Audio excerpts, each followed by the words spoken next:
But the people that do the opposite, the scammers and all those people, seem to be the ones that actually like are being rewarded often. That kind of burnt me out and disillusioned me. Building successful software is just incredibly hard, period. Like you can do everything right. You can use the fastest database. You can have the most optimal UX. You can do everything right and still not make it. And then, we're now adding that additional complexity of decentralization and kind of like now have all of these additional constraints. So the first app I ever built on an AI API was in like 2023, and it literally got over 100,000 users within a couple of days per day. It was like the most successful thing I'd ever built. Oh, wow, like I can just spend a weekend building something and everyone gets value out of it. That was a really great feeling as a builder. But really, I think the big one was in December. And a lot of people have written this when Opus 4.5 and Codex 5.2 came out. They were kind of like a tipping point where you could say that there was like a before and an after. Like, this is going to change really everything. That job is like probably not going to exist in 6 months. I'm not even like exaggerating on that.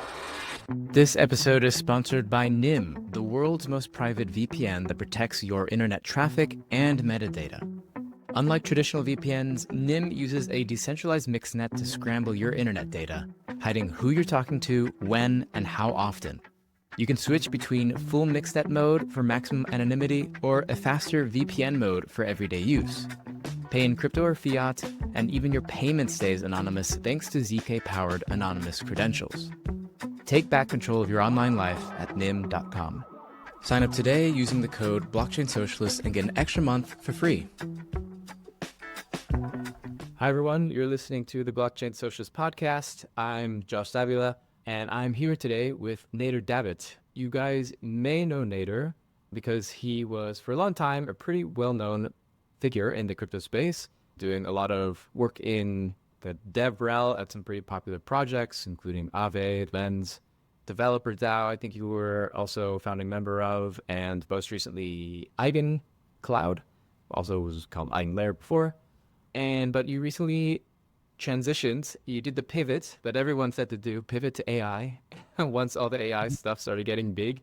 And that was a really interesting thing to see because I'd been following your work for a long time, really interested in your perspective from a technical point of view. And I saw you as someone that was really a really good follow in order to keep up with what was going on in the crypto space. And then, AI, vibe coding, agentic coding, whatever you want to call it, kind of, I think has taken over a lot of the mind share of a lot of people, especially on social media in the tech world. So that'd be really interesting to have you on and just kind of hear some of your reflections on your time in the crypto space and kind of advice that you have for people who are still in it, since I think you would have a really interesting perspective on that. So yeah, I think to start off, it would be great if there's any more introduction you want to give, and is there anything, it's really interesting to know what was the initial thing about the blockchain space that really drew you to it, its early ethos, and whether you think that ethos has stayed or it's changed, and I guess whether, and how do you think about your transition into AI? Yeah, well, happy to be here and, excited to maybe dive into this because I haven't really talked about it publicly, I don't think, other than when I kind of announced the move. So it'll be cool to kind of, dive a little bit deeper into that and just go back and forth over some of these different things that have been running through my head and maybe other people's head as well. Yeah, for sure. So I'm curious, what brought you to the crypto space in the first place? And do you think, is it still interesting or exciting to you in that way? So what brought me to the crypto space was 2020, I believe. 2021 was when I actually made the move, but 2020, I was starting to dive a little more into it. And I've been dabbling in crypto since 2016, 2017, and as in speculative ways, but not really in a way like a developer would until the 2020, 2021. At the time, I was working at AWS, which was it started to become a little bit boring. I'd been there for almost 4 years, and there really wasn't much happening in the cloud world. We were shipping new features that were incremental improvements over the things we had. But for me, it wasn't a really fun thing to wake up and do every day at that point in time after almost 4 years there. And then I started learning more about crypto from the perspective of a developer. from looking at DeFi protocols and smart contracts and all those things for the first time ever. And because the technology was so new and it was so just, I would say, not figured out yet, it just seemed so exciting relative to kind of the stuff I was doing at AWS. And I was also inspired a lot by some of the ideas behind like Web3. So essentially, you could think of, I would kind of more categorize like decentralized social or decentralized like applications, shared backends, more in that category as opposed to like Right. finance. So that was always the thing that kind of really excited me and interested me. And it was a complete like 180 from what I was doing at Amazon, which was like boring, I would say, infrastructure style work. And this was more exciting new things that just hadn't been figured out. Really, most of the work that we were doing at AWS, we figured out how to scale, we figured out how to build things. Like all of these things that we were doing where like there were answers to it, we were just making incremental improvements. Whereas crypto seemed like, oh, nothing is figured out yet. So it just seemed so exciting to me, and I decided to make the change to work into crypto almost overnight. Like literally within a couple of days, I decided that's what I wanted to do, and then I decided to start like interviewing at companies, and one thing led to another. So it was really like a kind of as a technical challenge, it sounds like. But yeah, I think it's interesting that for you, what was interesting was not really the financial aspects, even though that is like generally what a lot of people focus on. Yeah, I mean, I think stable coins were always really interesting to me, and DeFi was interesting to me, but it wasn't the most interesting part. The most interesting part was more of like the shared infrastructure ideas resulting in products like, Farcaster and Lens Protocol and decentralized social and decentralized front ends and Right. stuff. So, I mean, at this point, I mean, are you disillusioned with kind of the crypto space, and has it been able to live up to those things that like you were excited about in the beginning, or has it really lacked?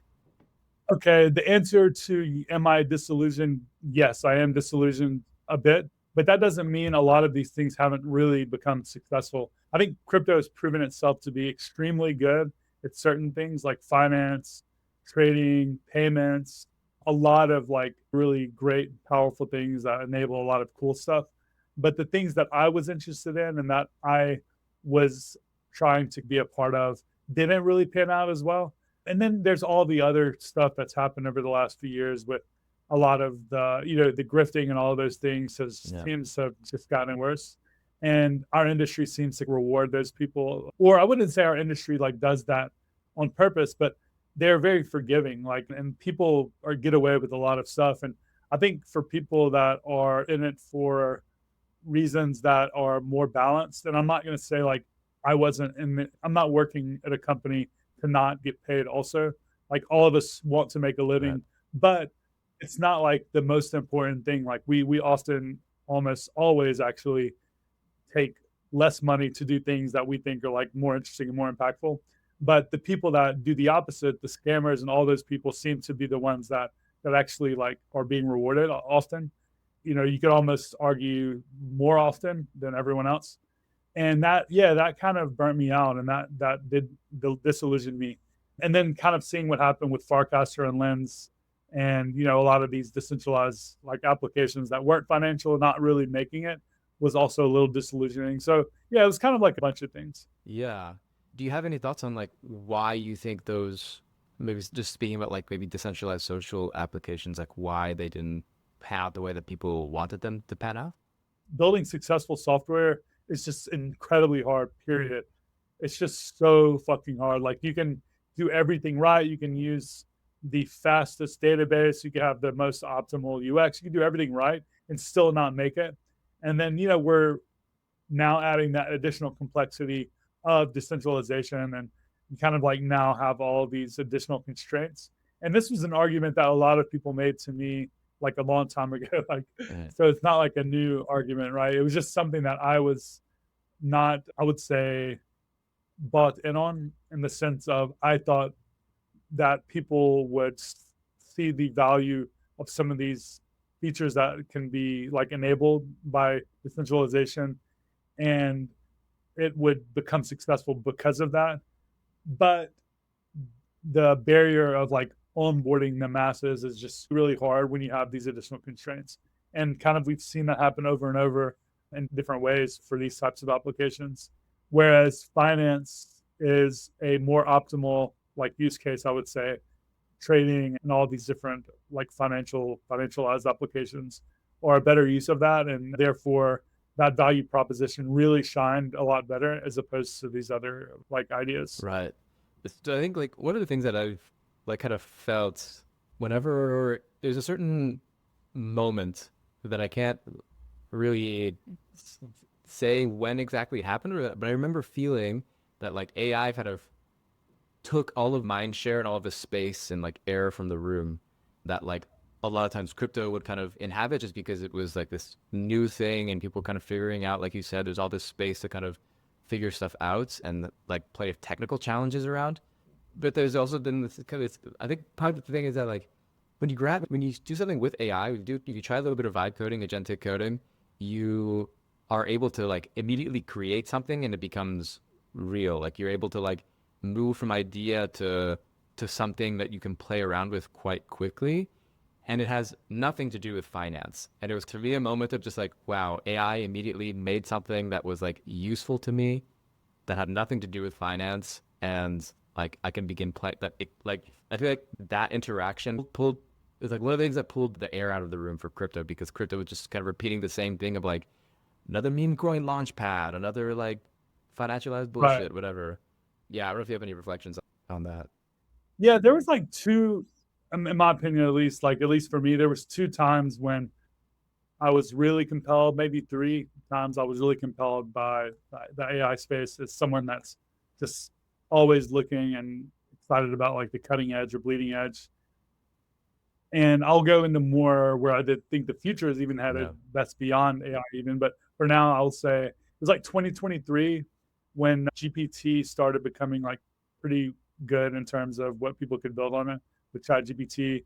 I heard and talked to quite a few people that kind of pivoted into AI at that point from other areas of software. And it was a time when I also kind of considered it about doing that as well, just because of the big value proposition, and you also have this opportunity cost of not doing things. And but I would say mainly the exciting thing was the ability to create valuable applications really easily, whereas it's so much harder to build valuable applications on crypto that are apparent to the like normal Yeah. person.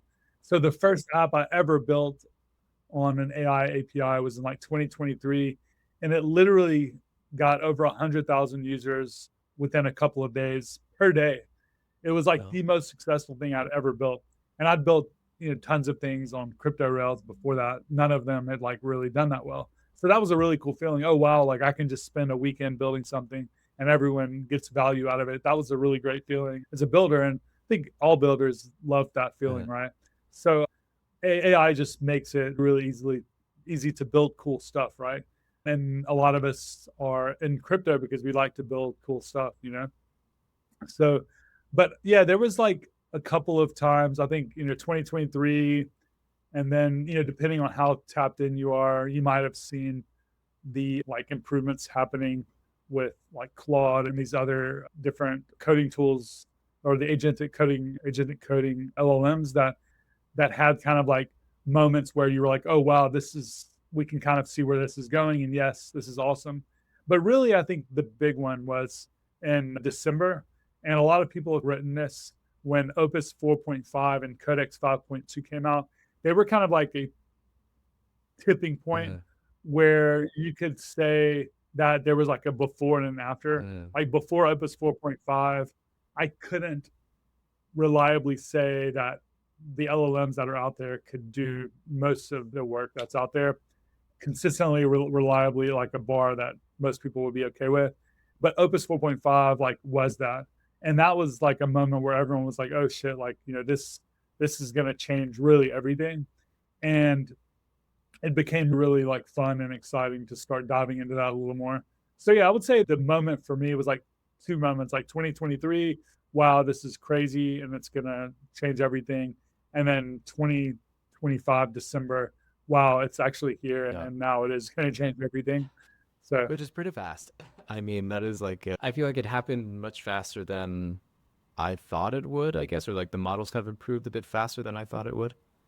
But yeah, I guess I'm curious. I mean, maybe speaking on a little bit like what you see coming. One of the questions that I've kind of been asking a lot of the AI research that have come on is like what you see the effects of agentic coding on software engineering as a profession, kind of generally. There's a lot of people. There's like the classic tweet that everyone is like, we're so screwed. Everyone's losing their job and everything's going to, we're just not ready for this type of moment. Where do you stand on that? And do you think that, I mean, one, I would imagine like everyone has basically said it kind of fundamentally changes a lot of software engineering, but it kind of clashes with this contradiction of like, because one of the things that people talk about is the lack of need for like junior developers. How do we get more developers if nobody needs a junior developer afterwards? But yeah, I don't know what your thoughts on that stuff. Yeah, I think that there's a lot of nuance there. And if anyone is going to sit there and say nothing is going to change, like everything is fine, they're obviously not being like honest. And then if on the other hand, people are like, oh, everything is going to end, it's the end of the world. Like those people are also not really being honest. There's a lot of like clickbait and stuff out there. There's definitely nuance there, right? So for me, the way I look at it, it's like before you had the printing press, you had these people that were like scribes, I guess, that would like write books and stuff. And it was being able to like express your knowledge was only and your ideas was like only available to like a very small number of people and it wasn't scalable. But after the printing press and as things progressed from there, you had a lot more people that were able to kind of express ideas. So a lot more people became like writers. And you ended up now having, instead of the ability for only a small number of people to kind of like print and create like books at scale, you had this opened up to a lot more people. It might be kind of like an analogy, I would say, similar to that, where the craft of software engineering has completely changed, right? You Mm. can't sit there and say, oh, I'm going to go and learn how to code and get out of school and become a junior engineer. That job is like probably not going to exist in 6 months. I'm not even like exaggerating on that. So what does like software engineering look like? Well, you still need more of the advanced, like senior level people that know how to architect and engineer systems together. And you still need, I would say, a little bit of knowledge around how source control works and how to wire in backend systems. So it's Mm. still like tech work. It's just a lot, it's just going to look a lot different. So if you want to be a software engineer today, you need to probably expand like what the definition of software engineer means. You can't just go learn JavaScript and expect to get a job. You should learn how to like orchestrate agents. You should learn how to do cloud computing. You should learn how infrastructure as code works. You should learn like AWS and maybe dive into DigitalOcean, all these different types of like server software or server services. You should learn everything about the most bleeding edge, like agentic coding tools. You should learn all these different things, and then that's kind of my definition of a software engineer today. And if you're not there, you're gonna lose your job probably like very soon if you haven't already. Uh, So that's kind of where we're at. It doesn't mean that software engineering like is going away. It's just like it's gonna change a lot, and you can't just be a specialist at one thing. You kind of have to be more of like a jack of all trades. And I think staying on the cutting edge and bleeding edge is important. But at the end of the day, you just want to provide like value to a company that's going to hire you or be able to build something like yourself, right? So if I'm going to hire someone like, and I can just do the work myself with the prompt, I'm not going to hire that person. But if I can bring someone in and they can do like a million things, then that makes a lot more sense. right. It sounds like to me like you have to think like an architect rather than like a craftsman, maybe. If that's the right analogy. That makes sense. Like an architect or yeah, that makes Like you have sense. like to because you have the details, the smaller bits can be figured out by agents. It's just knowing whether or not at the high level, this whole thing that you're trying to make sense in the first place, and maybe from a architectural point of view. Yeah, and there's like little complexities like creating and configuring environment variables and Mhm. having like local and testing and production, systems. And all of that stuff is kind of like engineering type of stuff that you should know. And if you're just, again, just writing JavaScript and testing it locally, and like that was your job in the past, then you're not as valuable as someone that knows how to do all these other things. So yeah, just learning how to build end-to-end systems, maintain them. I think site reliability engineering is going to be like around for a while. I think that type of work that's beyond just coding. Yeah. Yeah, Like understanding how to work on a server and stuff like that. Yeah. yeah. So, yeah, I guess we can kind of all see what's coming with the AI stuff. I mean, probably models will, at the very least, improve a little bit from now. They're already pretty good. I think one of the things that has been a narrative that's like for some bit in the crypto space is like this intersection of the two. And that, one of the things that I'm trying to figure out myself is whether or not it's like, does blockchain play a role in the ownership, governance, and verification of the use of these AI models or not? Or is it simply like superfluous kind of like things that we thought would be interesting, but actually in practical reality, that's kind of too difficult? I'm curious for you, having been in both now and deep in it, do you think there is anything interesting there with this intersection, or is it mostly bullshit? Because it seems like a lot of companies are raising on, like, you just say AI and crypto in one sentence and then you get money thrown at you. Like in the real world, you have to have product market fit in order to make it, right? Like in the regular software industry. So I think that's kind of what crypto needs to prove in the AI space as well. There's a lot of like theory and ideas, and often those theories and ideas are ahead of their time, and they do end up being like really true, and those companies make a lot of money, right? But what we've seen in crypto, it's more not that. It's more people promising the world and delivering nothing. And I think people are just tired of that.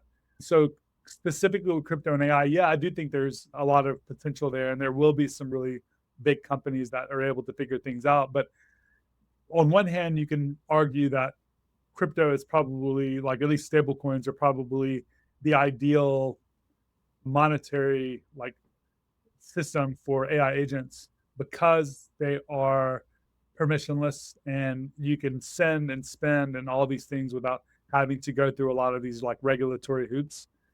And that's true for sure. And I think that's going to probably pan out to some extent. But who's going to capture the value?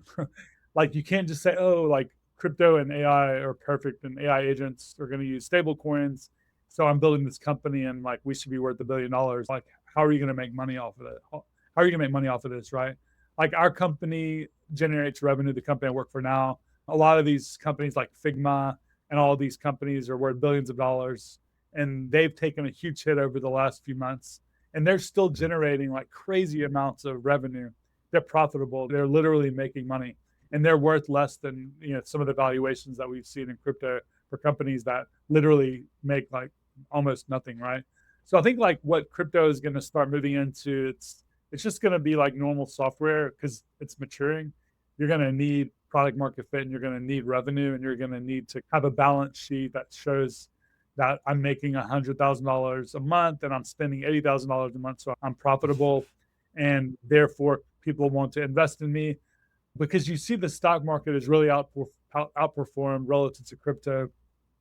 And if you take it on a case by case basis, per capita of the number of things that have launched on the stock market versus that have launched on like crypto, like tokens, it's in crazy disproportion between what the valuations have changed over time, because there is red tape to launching on the stock market. You have to go through a lot of scrutiny to be allowed to be a publicly traded company, and therefore you can't really scam and like do this crazy stuff for the most part. Yes, it happens, but if it does, it makes national news. But it happens every day, every few minutes, maybe, like in the crypto space. Yep. And you have millions of tokens that have launched, maybe. Where's all the money going to come from? Like, how are all these companies going to be worth anything? But if you have to go through a year of red tape and proving yourself and revenue and like profitability and all these things to get listed on an exchange, which is not the stock exchange, Yeah. right? then you have like already done all of this due diligence. So like the filtering is done up front. Now, I'm not arguing that we shouldn't have permissionless token launches, because those are great because they allow people to invest early. Because let's say the next Anthropic is a crypto company. If you spotted that early and you're able to invest, you should be able to invest. You shouldn't have to be a billionaire and like have all these connections. So there's definitely some like nuance there. But in general, what you're kind of seeing is the fact that I can go and write a script and launch 1 million tokens tomorrow. But to get listed on the stock market, I have to put in 10 years of work and have a profitable company. There's a massive discrepancy there. And that's why I think that crypto, in order to have that product market fit, needs to actually, and they are, I guess, seems to be moving in the direction of profitability and revenue, almost to the point where you're seeing crypto companies start to launch their own stocks as opposed to tokens, right? Right. So, yeah. I mean, it's been kind of crazy to me to see like people refer to it as the revenue meta or something like that in the crypto space, as if it's like a narrative that you have to make revenue. Like I'm the socialist here, and I know you have to make revenue to make a company and make profit. That's the whole point of it. yeah, I mean, at some point you have to pay the bills, right? Yeah. And the money, and like for a while we could be driven on hype, but that's so exhausting. Yeah. Imagine every day you come to work and you're like, I have to go on Twitter and like talk about how our company's gonna be worth like $1 million or $1 billion, whatever, I don't know, in the future, even though we haven't done shit today. Like that's your job, is to go on Twitter and like hype yourself up. That's not fun. Like, Yeah. do you think a smart person graduating from like Stanford or a high agency smart person that drops out of high school that can go do whatever they want because they're that smart, any of these like extremely smart people, they can apply themselves anywhere in the world? Do you think that's the type of work they want to do? Like to go and try to like, you're essentially trying to kind of like con people out of their money into buying your token because you're promising the world, but you haven't delivered anything. Like that's not fun and exciting. That's exhausting to even think about. And that's kind of what crypto has been for the last few years, right? Because you're kind of like getting more people to buy than to sell because you haven't made any money. And like Hyperliquid is a great example of a company that literally makes money and like is doing some shit with it. Like that's an example. I'm not like, saying I support or I don't support or whatever. I'm like, I think Hyperliquid's kind of cool, but it's just an example of a company that actually makes money and they're doing stuff with it and gets to them. Right. But it is still an example of a financialized use case. Sure. Yeah. To me, at least amongst my cohort of people in the crypto space, there has always been a hunger for something else that was not so financialized to be something that was like big and successful in the crypto space. For sure. Yeah. Yeah. So I want to talk a little bit about this if you're open to it, because, you're pretty well known in the crypto space. You have a big presence. You do a really good job at like herding the nerds together, I guess, and like bringing a bunch of people who are really interested in technical problems together. So, I mean, I think you think a lot about obviously technology, sovereignty, and like the control that like technology has as well, and like who controls it and how that influences things. There was like a moment I wanted to maybe talk a little bit about, because you've spoken a bit about being Palestinian American, and I'm curious like how that perspective has maybe shaped how you think about technology and, having still ongoing genocide. Yeah, if you have any sort of reflections and how, there's a certain moment in the crypto space, if you care to talk about it or not, where, the Zionists were out to get you a little bit. But yeah, I think you've upheld quite well. Yeah, I mean, I've had to block people for sure. And I think what I've learned at this point, like regarding politics and a lot of these very like heated things that are out there, it's that there are people that like believe things based on ideology and they're impossible to argue with. And all they do is drain you of your life and your energy sure. and the positivity that you can bring into this world. So the only way to deal with them is to just delete them from your life. So my strategy has been, okay, I am very fortunate to make a good amount of money. No matter what I've done in the last 7 or 8 years, I've been very fortunate. The way that I can impact people is by like, sharing my own story every once in a while, because I do have a large platform and I've written about things in the past and they're available on my blog and I've never deleted anything. In fact, I try not to even edit anything because I want that story to stand at that moment in time because things have changed so Right. much since then. Someone can go back and see that snapshot of like where I stood at that point in time, and they can't argue that I've changed anything.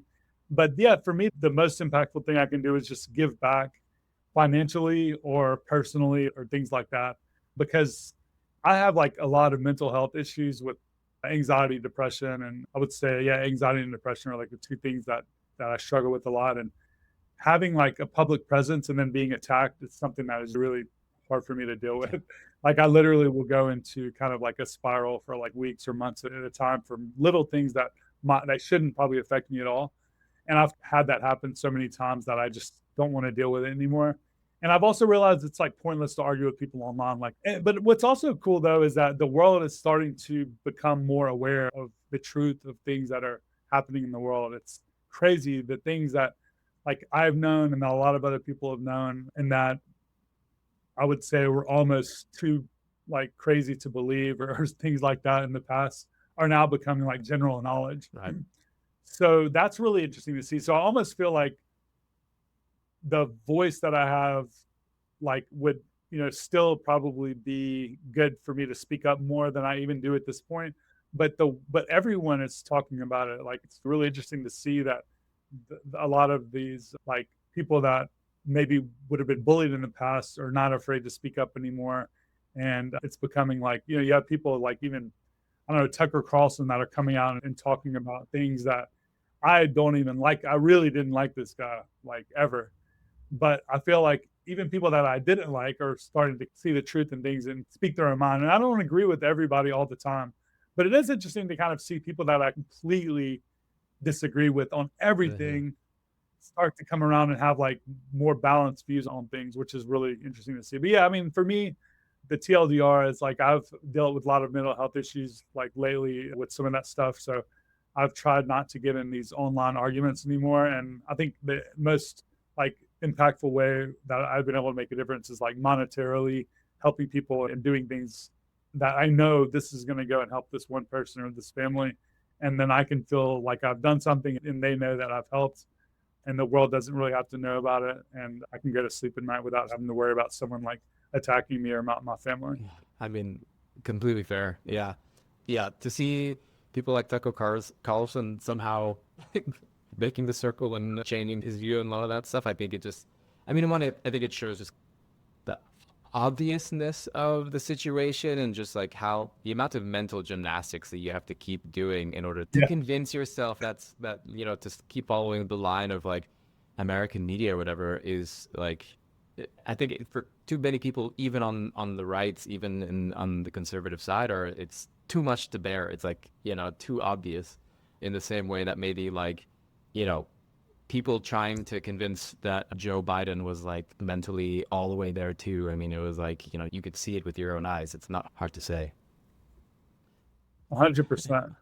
But yeah, I guess because, yeah, I mean, there's this perspective for you. Like, I'm wondering if you have any thoughts when it comes to the creation of decentralized technologies. I imagine that like this type of perspective also like like I'm interested in decentralized technologies because I'm interested in decentralized power because like many of the type of issues that I'm interested in I feel like have been ones that have been centralized around very specific type of actors, very specific type of people, and AI in particular is like often framed as this like ultimate centralizing technology as far as like how the companies that make these big corporate models are able to concentrate power and wealth to themselves, and then crypto is kind of meant to be this like counterweight to it, but in practice it hasn't really been, or it maybe has been in like some in small ways. And I mean I try to practice it when I talk about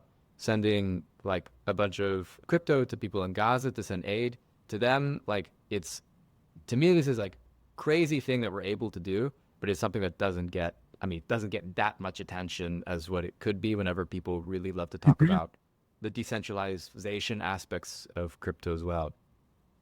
So yeah, how do you think Yeah. about like these like tensions between decentralization and No, that's technologies and super interesting. Yeah, areas to dive into. I think like for me, censorship resistance has always been something like really cool It's like someone can go and delete my Twitter account tomorrow and I'm just done.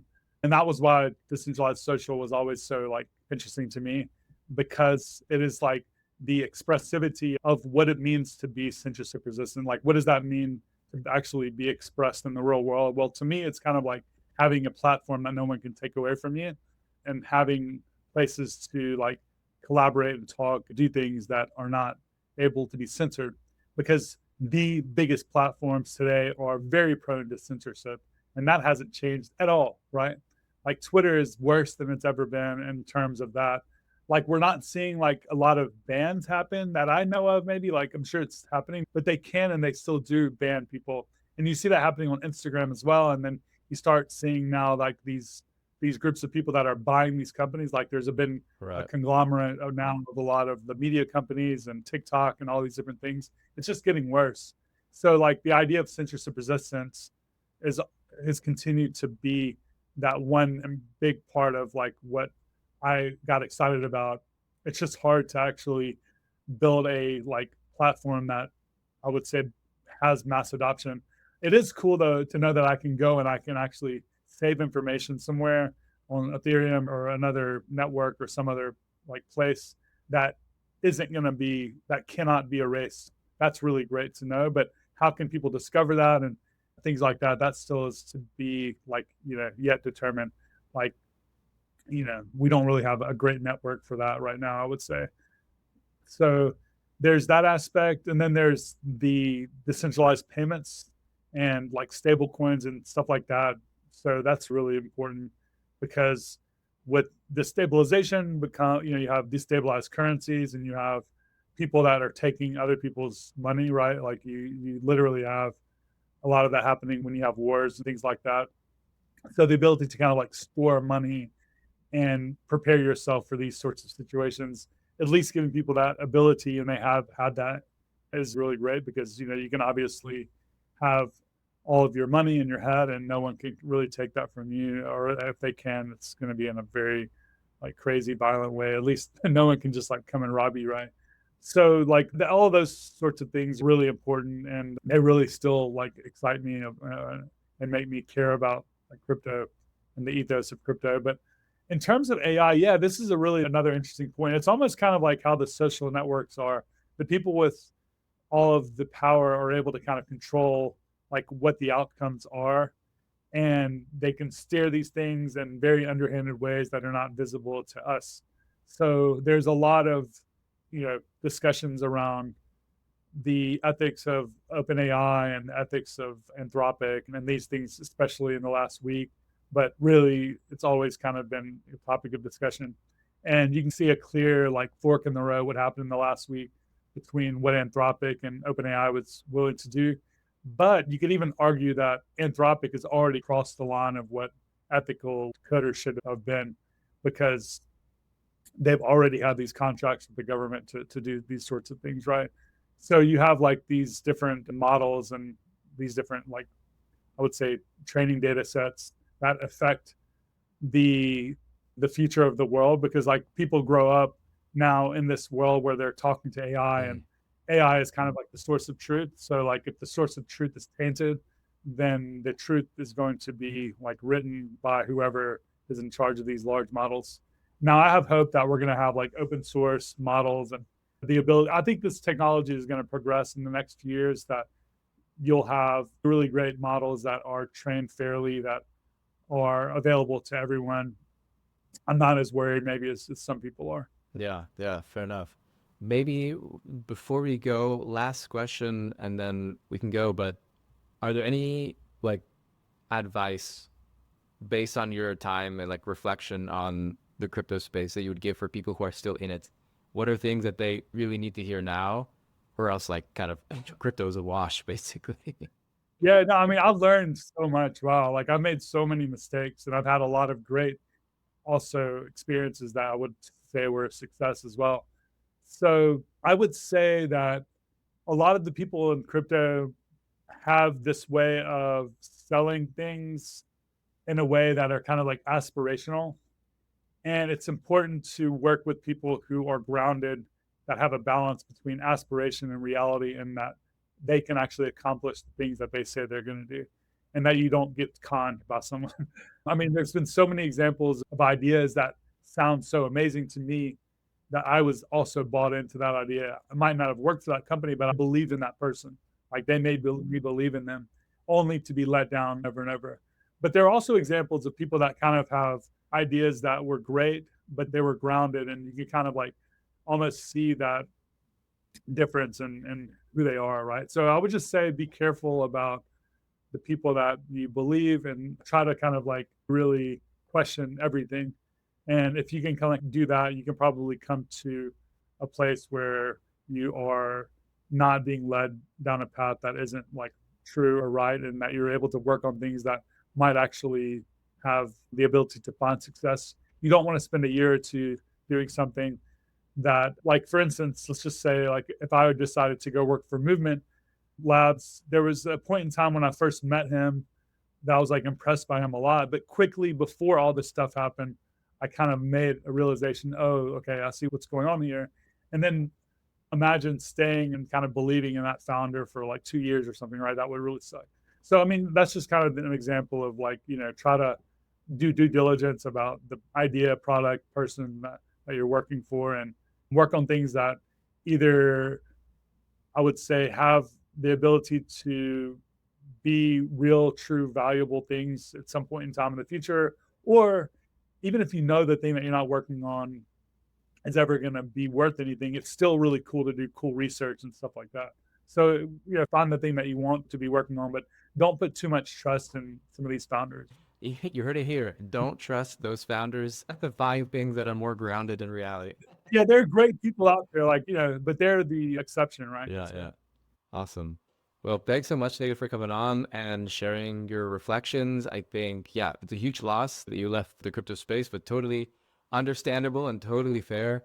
You're, anyways, I think, working on really cool things. And yeah, I'm sure I will see you soon again. totally. I mean, I'm still in a bunch of my crypto group chats. I'm still tapped into a lot of things happening, and who knows, I could dive back in some form or fashion as well. I think the cool thing about AI is like it touches everything, including crypto. Mm, So I think that it's not like one or the other. I can maybe do a little bit, which is fine. awesome. Well, thank you so much. Thanks for having me. If you like what I'm doing here, consider supporting the show on Patreon. Your contributions help me keep doing this work and dive deeper into the politics of decentralized technologies. I promise you absolutely zero financial returns, no airdrops, and your investment may go to zero. But you will get good content. Check out patreon.com/theblockchainsocialist to support the show.